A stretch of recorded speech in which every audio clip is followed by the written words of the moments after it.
This is an update of the major BRICS summit, and I also will show some of the propaganda that the New York Times is using against this news story. So this is the New York Times article. BRICS group announces new members, expanding its reach. And even in the title, they're trying to make it sound a little sinister. Like they love, whenever they're talking about China or Russia or BRICS, it's always about reach and tentacles and grip. And the last one I brought you about China, anti-China propaganda, it was a global web. So everything about Russia and China is always reachy and touchy and grabby and spidery. That's all. Every New York Times article is, it's a web and fingers on you, got you, to creep out every liberal American who's like, oh, they're reaching. Now, what we need right now in America is a reach around. That's what we need. Fucking chill us out a little bit. But so here are the BRICS. New BRICS members were added, and oh, the U.S. is not liking this one. This one stings a bunch.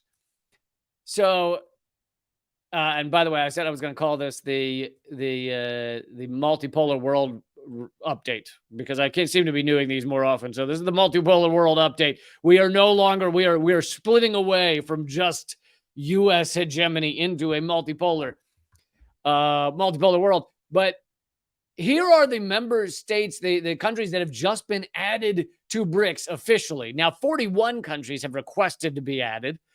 And most of you know, the United States fucking hates BRICS. BRICS is the largest threat to U.S. hegemony. It obviously involves China and Russia. So if you say China is the biggest threat, well, BRICS is a entity that encompasses China, that China's involved in.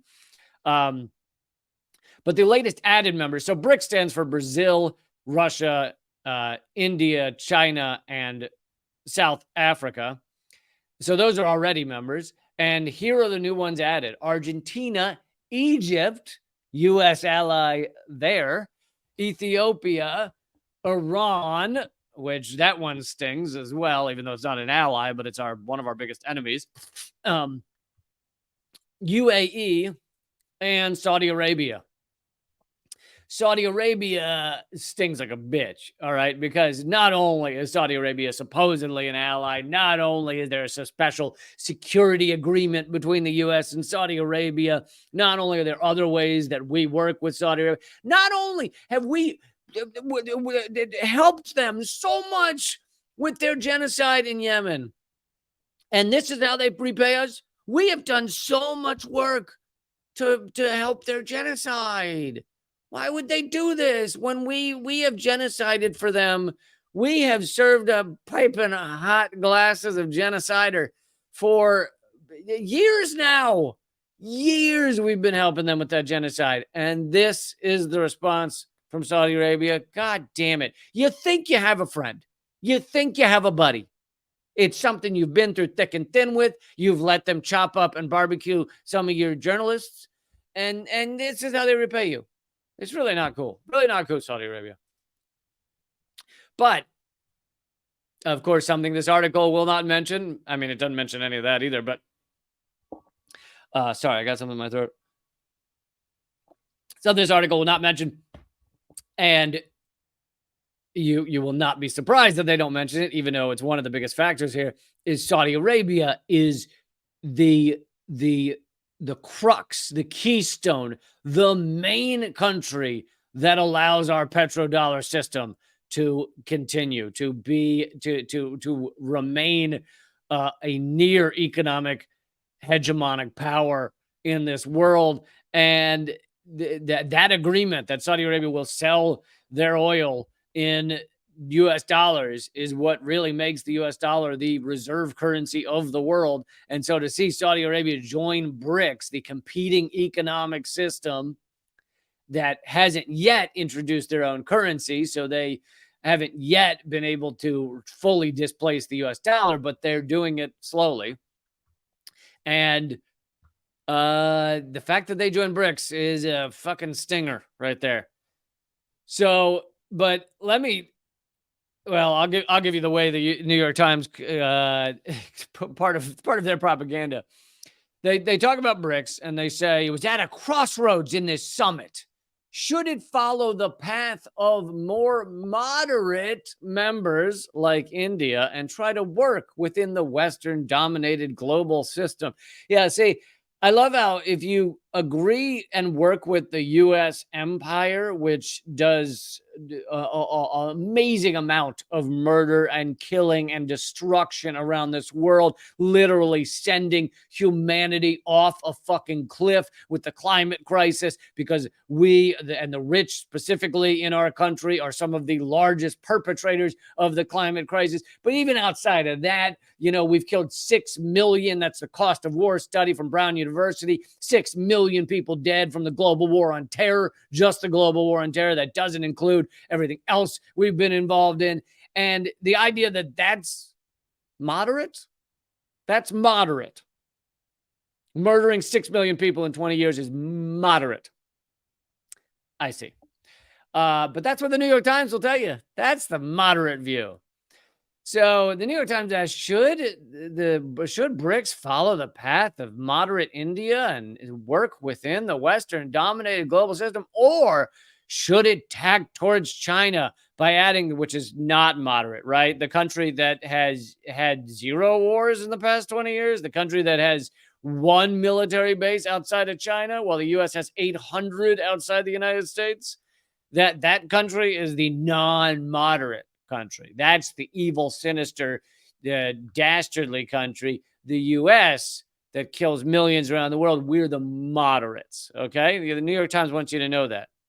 On Thursday, the bloc, and they use the term bloc whenever they refer to like non-Western groups. They never called NATO a bloc, right? Or rarely, because bloc sounds scary. It's a term that's used for mainly Soviet stuff, and Russians and China, they're blocs, Soviet bloc.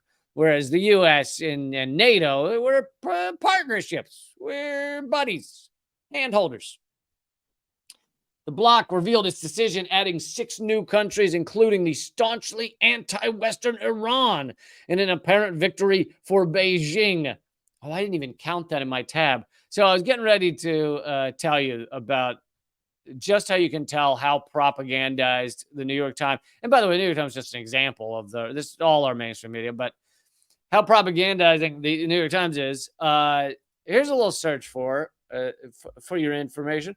So I put in not China because it could also be the word Chinese. So I just put in CHIN in the search for the article. There are 26 mentions of China or Chinese in this article about BRICS. Now, how many mentions of the word dollar, which is kind of the main reason for BRICS, is a competition to the dollar, competition to dollar hegemony, competition to economic hegemony. How many mentions of the dollar? 1. 26 of China or Chinese, 1 mention of dollar. How many mentions of International Monetary Fund? 1. How many mentions? 2. How many mentions of World Bank? 1. How many mentions of petrodollar? 0. So you have 26 mentions of China or Chinese in this article. And I forgot to say that sometimes they call China Beijing, basically. So there's 2 mentions of Beijing. So that's 28. 28 mentions of China, Chinese, or Beijing, and 1 mention of the US dollar. 0 mentions of the petrodollar. That's how this propaganda works. Even if they don't necessarily have, sentences saying, oh, China's evil, US is great. They make you think that BRICS is all about China. That's all that matters. And China's all about getting us. And US dollar is like a side note, I would love to know the number of times the New York Times has mentioned the word petrodollar. I think they can't say it. I think they're like legally not allowed to, or they're allergic to it. Because I think it's much like Wikipedia. If you look on at least English language Wikipedia, there is no article for petrodollar. There's an article for something called petrodollar recycling, which is part of the petrodollar system, but There is no article just for the term petrodollar, which has got to be one of the biggest things in the world that has no English language Wikipedia article about it.